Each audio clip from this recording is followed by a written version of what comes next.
كان في قصة بيحكوها عن بنوتة صغننة كانت واقفة جنب مامتها في المطبخ وهي بتطبخ السمك. فلقيت مامتها بتروح قصة السمكة نصين وتحطها في الطاسة. فالطاسة بتاعت مامتها كانت كبيرة، فبتقول لها ماما هو حضرتك ليه قصيتي السمكة نصين؟ طاسة كبيرة. قلت لها معرفش، انا مامتي كانت بتعمل كده. فراحت لمامتها يا ماما يا تيتا هو حضرتك ليه كنتي بتقصي وعلمتي ماما كده؟ قلت لها معرفش، انا لقيت مامتي بتعمل كده. المهم رجعوا في القصة انه ما كانش فيه سبب غير ان مامة جدتها كانت الطاسة بساعتها صغننة، فكانت بتقطع السمكة نصين علشان تقضي الطاسة مش اكتر.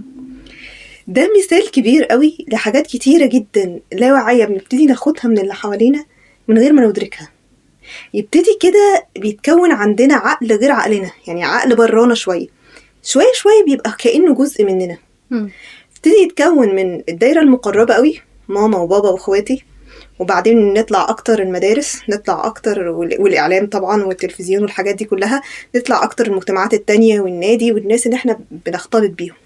يبتدي يتكون عندنا حاجة بيسموها ثقافة القطيع او العقل الجمعي. اللي هي ايه؟ ان انا ماشي مع التيار، انا مش عارفه انا ماشي فين ولا ماشي ليه، بس انا معاهم.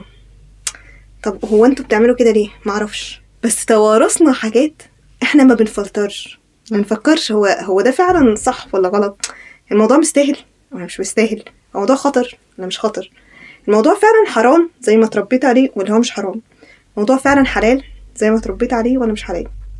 هي العبادة دي مهمة زي ما اتربيت انها مهمة ولا لا مش مهم، هي الحاجة دي فرض زي ما اتربيت عليها ولا لا. فبيتكون عندنا عقل جمعي ما بيبقاش عند الشخص معياره الشخصي.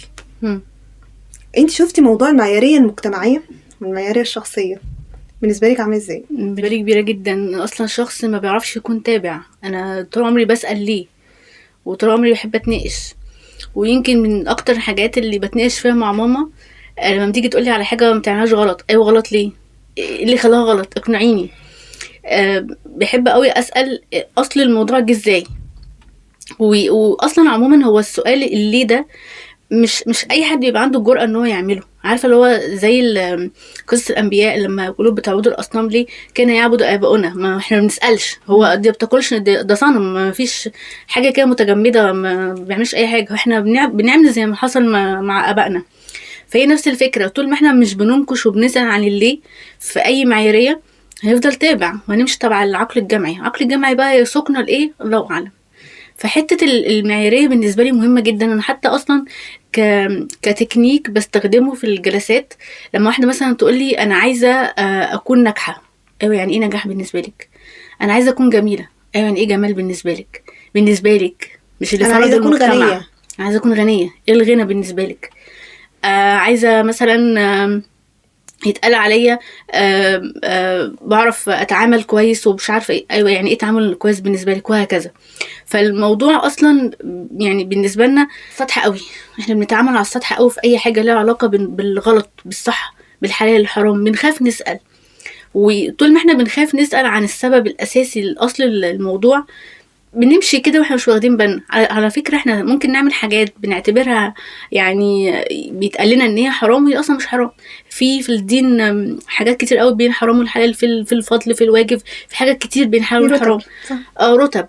فالموضوع احنا عندنا تفصل حرام وحلال. الحته اللي في النص دي مش موجوده. واحنا كمان مش بقولك احنا شعب متدين بطبعه، احنا بنترعب من فكره الحرام وبنجري ورا اي حاجه حلال. ممكن تبقى مش حاجه اصلا يعني مهمه قوي او حلال قوي، بس نعملها عشان هو اتقال لنا دي حلال لازم نعملها. لا، فالمعياريه بالنسبه لي هي اساس في كل حاجه مع نفسي وفي تعاملاتي وحتى في الكارير. يعني حتى ما بتناقش مع صحابي مثلا واحد تقول لي انت فاطمه عصبيه، يعني ايه عصبيه من وجهه نظرك؟ انا عملت ايه عشان تقولي لي عصبيه مثلا؟ فالاقيها قالت لي حاجات انا مش شايفاها عصبيه خالص، والله انا شايفاها دي مش معياريه العصبيه بالنسبه لي. دي مش عصبيه انا كده زي الفل. فتفصيص الامور ده بيريحنا في التعاملات، بيريحنا في الفهم، بيخلينا نفهم احنا بنتصرف ازاي وبنتلقى الكلام ازاي. فطبعا لا، مهمه جدا يعني. كمان بتاثر جدا او بتخبط في تقدير الذات للانسان. يعني كل ما تقدير الانسان لنفسه كان عالي، كل ما حس انه مش محتاج يكون تابع على الأقل من غير ما يفهم. يعني فكرة التبعية مش وحشة، انت كده تابع. حتى لو لفكرة لمشاعر لشخص انت كده تابع. بس الفكرة كلها انك بتبقى واعي انت تابع لإيه. وبإرادتك ولا غصب عنك مساق كده للي بيحصل.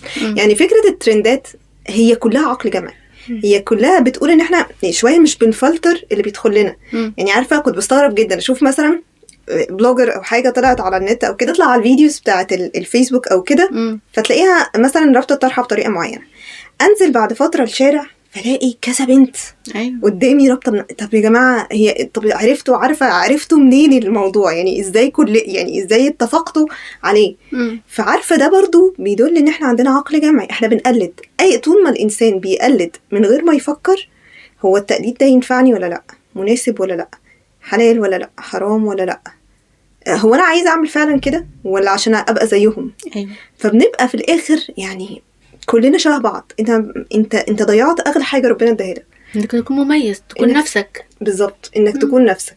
كل واحد فينا ربنا خلق له زي ما خلق لك بصمه صباعك، بصمه عينيك، بصمه الجلد، كل حاجه. انت ما فاكش حاجه زي التاني. ربنا 7 مليار على الارض اهو، مفيش حد فينا شبه التاني، ومع ذلك احنا بنسعى بكل قوتنا ان احنا نكون شبه بعض. سواء بقى في التفكير، في القبول والرفض لحاجات معينه مجتمعيه، سواء في الشكل واللبس. يعني برضو تلاقي مثلا مش عارفة ممثل معين طلع مثلا ببنطلون مثلا شكله معين، ولا مقطع ولا ضيق ولا بتاع، تلاقي الشباب في الشارع كذا حد لابس. طب ليه ما فكرتوش ليه ان انتوا ممكن تكون حياتكم غير حياته؟ ممكن يكون متأثر بالغرب، انتوا ليه تتأثروا بحتة زي دي؟ ايه الحلال والحرام في الموضوع؟ انت كولد حابب يكون شكلك كده. ففعلا محتاجين احنا ندرك اللي جوه المعمل، اللي جوه ده شغال ازاي، علشان نعي هو احنا ماشيين كده وخلاص ولا في حاجات بتظبط. فايه الحاجات اللي ممكن تظبط لنا المعيارية؟ اعتقد اول حاجه نسال اصل الموضوع يعني جه ليه. عارفه لما زمان كانوا في اصلا يعني في لفه حجاب كده بيعملوها البنات اللي هي بتبقى عاليه قوي دي كده، وكان كله ماشي بيعملها وطلعت اصلا حرام، وفي حديث كان بينهي عن الشكل ده. يعني دي كانت ساعتها صدمه. وبرده قصه الحلاقه بتاعت الشباب اللي هي خفيفه قوي من الجناب، وحته كمان فوق دي برده طلعت حرام ومنهي عنها في حديث. فالموضوع ان انا الترند اللي بيطلع هو مش شرط ارفضه، مش لازم ارفض اي ترند. هو برضو احنا مش هنبقى بالدرجه دي، بس اسال هو ايه سببه، وادور ورا اللي عمله. مين الشخص اللي عمل الترند ده؟ ما ممكن يحصل ترند حد كويس جدا عمله يعني حاجه ليها علاقه. يعني شفت قبل كده على الانستجرام فيديو عن الاتيكيت الاسلامي، كان عاجبني اول معنى يعني المعنى الفيديو نفسه حلو قوي، اتيكيت اسلامي. فحسيت انه الحاجات اللي هي بتقولها في الفيديو، البنوته اللي بتقولها في الفيديو، هي حاجات اصلا ناس كتير جدا بتقولها، يعني مش حاجه يعني جديده قوي، بس هي مش ظاهره وسط اللي احنا شايفينه، مش ظاهره وسط الشو اللي احنا عايشين فيه ده بتاع الانفتاح الزايد ده. فالفكره دي حد ذاتها بعد ما طلعت البنوته دي طلع كتير زيها جملة الاتيكيت الإسلامي، وطلع ترند أصلا كده ازاي مثلا نتعامل عن طريق الإسلامية بقى أو عادي الإسلامي بأداب معينة، ازاي تكلمي تنصحي صاحبتك على طريق الاتيكيت الإسلامي. هي خلت كل حاجة تحت عنوان اتيكيت الإسلامي، وطلعت ترند على فكرة. فأنا لازم أسأل ورا كل حاجة بتحصل. تاني حاجة لازم يكون عندي فلتر بقى، حتى ورا الحاجات الدينية، عشان ما نروحش ورا. طبعا احنا كنا شايفين اللي حصل الفترات اللي فاتت دي لو كل فترة بتطلع هوجة كده لحاجة معينة، الحجاب مش فرض، اللي مش عارفة ايه حرام، حاجات كده، وبعدين مع الوقت تحس ان حتى الحلال الحرام خليتوه ترند. يا جماعه بالظبط كده. لازم اعمل فلتر كويس قوي للمدخلات اللي داخلالي، وافكر برضو حتى لو حد طالع يقول لي نصيحه دينيه، ما انا لازم برضو افكر واشوف هو دارس ايه، بيتكلم كده ليه، جايب معلوماته منين، الخلفيه اللي بيتكلم عنها اصلا بيتكلم عنها ليه، وهكذا. فمهم جدا الفلتر. تالت حاجه بقى، وانا بطبق او انا بشوف ترند اشيره مع الناس اللي حواليا، اخد رايي بقى ايه الناس اللي انا بثق فيها الحكيمه الناس بقى اللي تقدر تقولي ده صح ولا غلط، او اسال دعاء. انا بشوف بنات بتسال دعاء اسئله يعني احنا بنشوفها بدائيه جدا او عاديه جدا، بس بيسالوا عشان عايزين يطمنوا، وانا لو عملت كده مثلا هيبقى صح، هيبقى حلال ولا حرام. فلازم اسال، ما تكسفش اسال، ما تكسفش اقول ما اعرفش، ما تكسفش اقول الترند ده بيتكلم عن ايه، وعشان ما بانش ان انا بقى مش فاهمه او مش عارفه. فالثلاث حاجات دول بيفرقوا جدا في المعياريه. فانا الاول بعرف انا عامل معياريه لايه، انا عايزه اراجع نفسي في ايه، وبعد تاني كده حاجة فلتر المدخلات. اشوف اللي انا ده صح ولا غلط، ده شبهي ولا مش شبهي، شبه بالظبط. ديني، شبه قيمي ولا لا. بعد وتالت كده حاجة ابتدي استشير حد بثق استشير فيه. حد بثق فيه، وبعدين في الاخر بقى يبقى عندي النسخه اللي انا عايزاها مني. وكون نفسي برضو كل ده بعمله واكون نفسي، ما كنش برضو تابع لدرجة انه لا دي قالت كده فهمش وراها كده. في حاجات على فكرة ممكن تكون بعيدة عن الصح والغلط، انا مش مرتاحة اعملها. يعني انا مش في وضع معين مثلا مطلوب مني، واحده صاحبتي قالت لي انا مش عايزه اعمله بعيدا عن الصح والغلط، فمش شرط اللي اتقال لي انفذه، اشوف هو يناسبني انا كفاطمه ولا لا. فده بيفرق برضو عشان العقل الجمعي جدا. فانتي في الاخر يعني تقصدي انه في الاخر احنا محتاجين نعرف برضو الرينج بتاع الحاجات الصح والرينج بتاع الحاجات المقبولة سواء دينيا او حتى مجتمعيا، بحيث ان احنا نقدر نتصرف بالرينج الواسع ده، ما نزنقش نفسنا في حتة معينة بناء ان المجتمع ماشي كده. بالظبط.